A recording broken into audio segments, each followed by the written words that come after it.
En 1513, un diplomate florentin ruiné, exilé, humilié et torturé, nommé Nicolas Machiavel, écrivit un texte si dérangeant sur la nature humaine qu'il fut interdit par l'Église catholique. Les dirigeants politiques le condamnèrent. Son nom devint, pour les 5 siècles suivants, un synonyme de manipulation, de froideur et de mal. Non pas parce que ce qu'il écrivait était faux, mais parce que c'était trop vrai, d'une vérité si nue, si inconfortable, qu'elle menaçait toutes les illusions rassurantes que les êtres humains entretiennent sur la loyauté, l'amour et la bonté. Ce que Machiavel observa n'était pas réservé aux princes, aux royaumes ou aux intrigues politiques.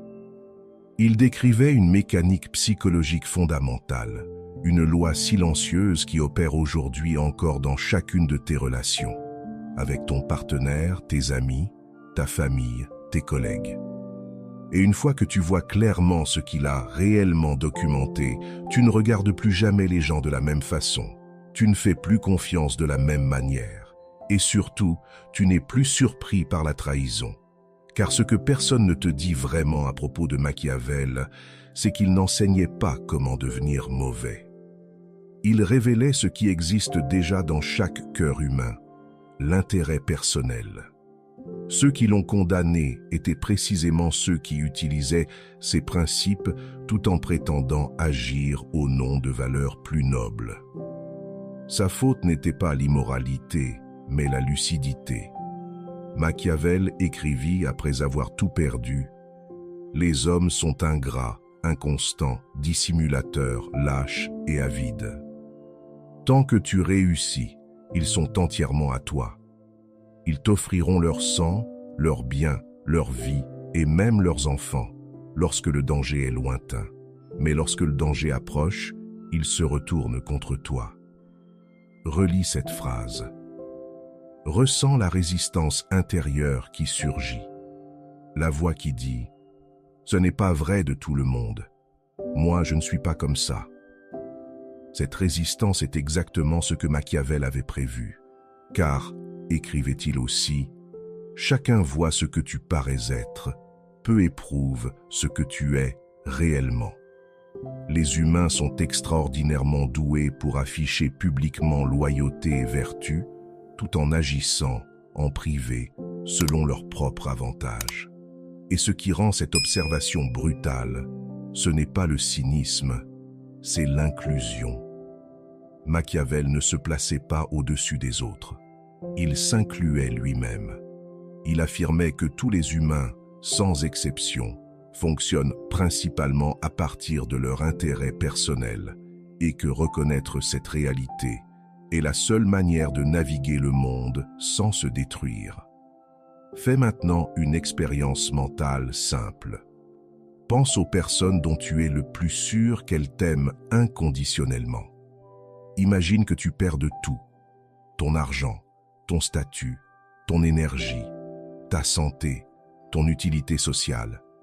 Tu ne deviens plus un atout, mais un poids. Combien reste réellement? Le nombre qui te vient à l'esprit, aussi inconfortable soit-il, est la vérité sur la loyauté humaine. Les autres ne sont pas là pour ce que tu es, mais pour ce que tu apportes. Ce n'est pas une condamnation morale, c'est une description. Et une fois acceptée, elle permet enfin de construire des relations solides, ancrées dans le réel, plutôt que des illusions romantiques qui s'effondrent dès qu'elles sont testées. Machiavel observa les êtres humains sous pression, en temps de guerre, d'effondrement politique, lorsque la survie dépendait réellement de la loyauté. Et le schéma était toujours le même. Les relations humaines reposent sur l'échange.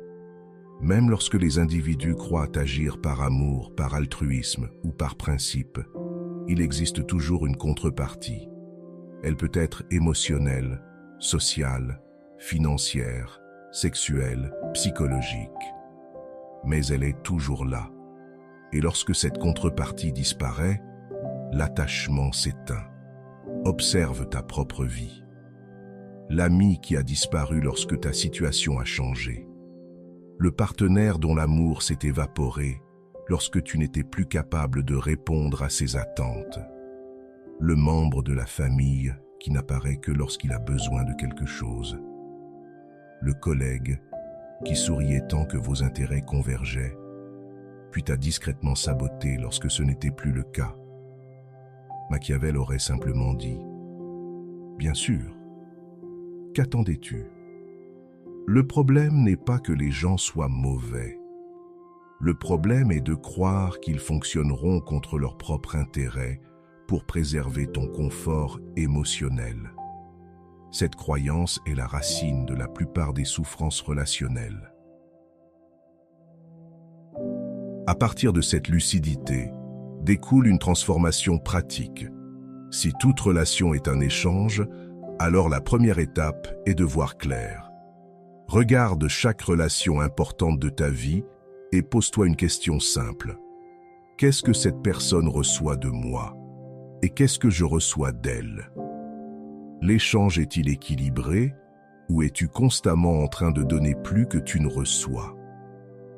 Là où l'échange est profondément déséquilibré, 3 options existent toujours. Réduire ton investissement, renégocier consciemment la relation ou t'en retirer.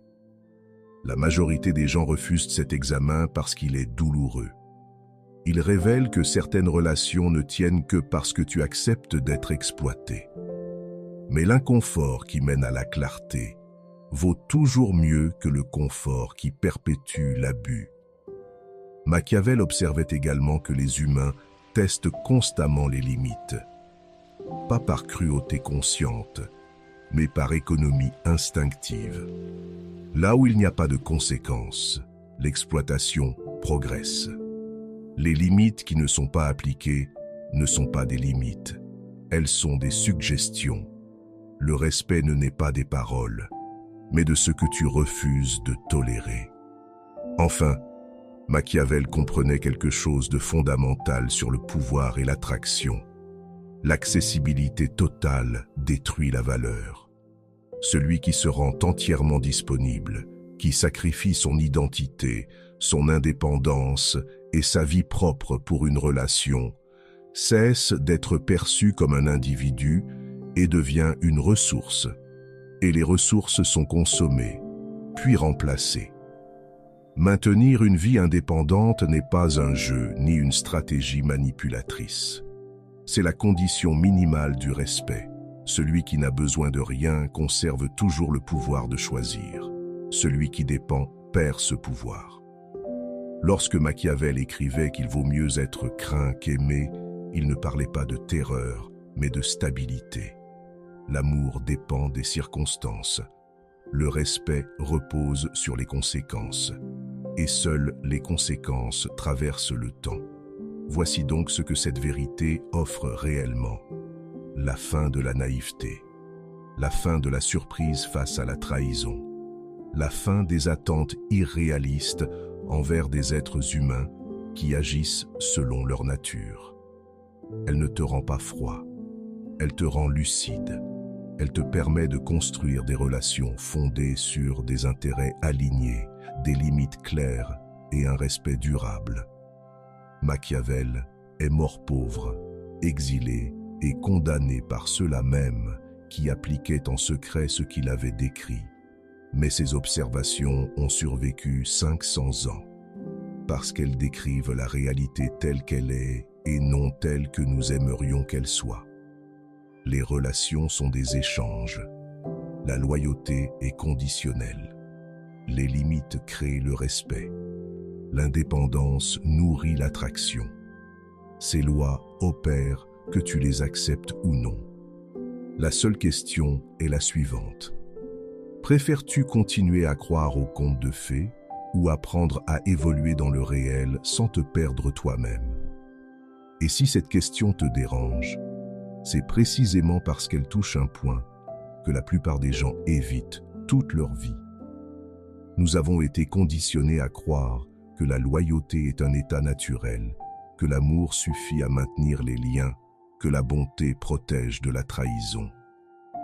Machiavel a observé l'inverse Il a vu que plus un individu s'accroche à ses illusions, plus il devient vulnérable à ceux qui comprennent, consciemment ou non, les règles réelles du jeu humain. Dans la vie quotidienne, cela se manifeste de manière presque invisible. Tu donnes plus que tu ne reçois, en espérant que cela sera reconnu. Tu pardonnes sans limite, en pensant que la compréhension inspirera le respect. Tu restes disponible, présent, constant, convaincu que ta loyauté sera récompensée. Et puis, un jour, la relation s'effondre.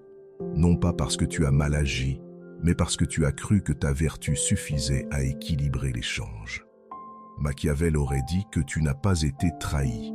Tu as simplement cessé d'être utile, selon les termes implicites de la relation. La douleur vient du décalage entre ce que tu croyais être la base du lien et ce qu'il était réellement.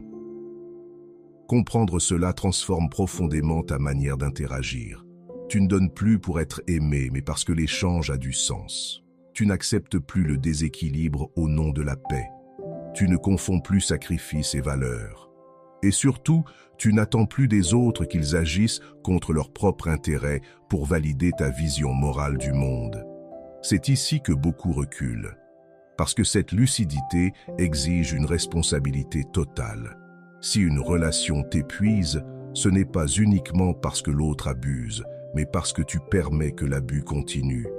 Si quelqu'un te manque de respect, ce n'est pas seulement un défaut de caractère chez lui, mais une information sur ce que tu tolères.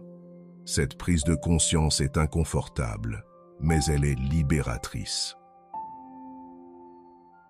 Maintenant, prends une profonde inspiration et dis ces mots à voix haute ou dans ton esprit, avec conviction.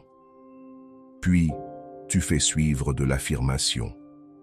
Je ne m'en dis plus l'amour, je le mérite.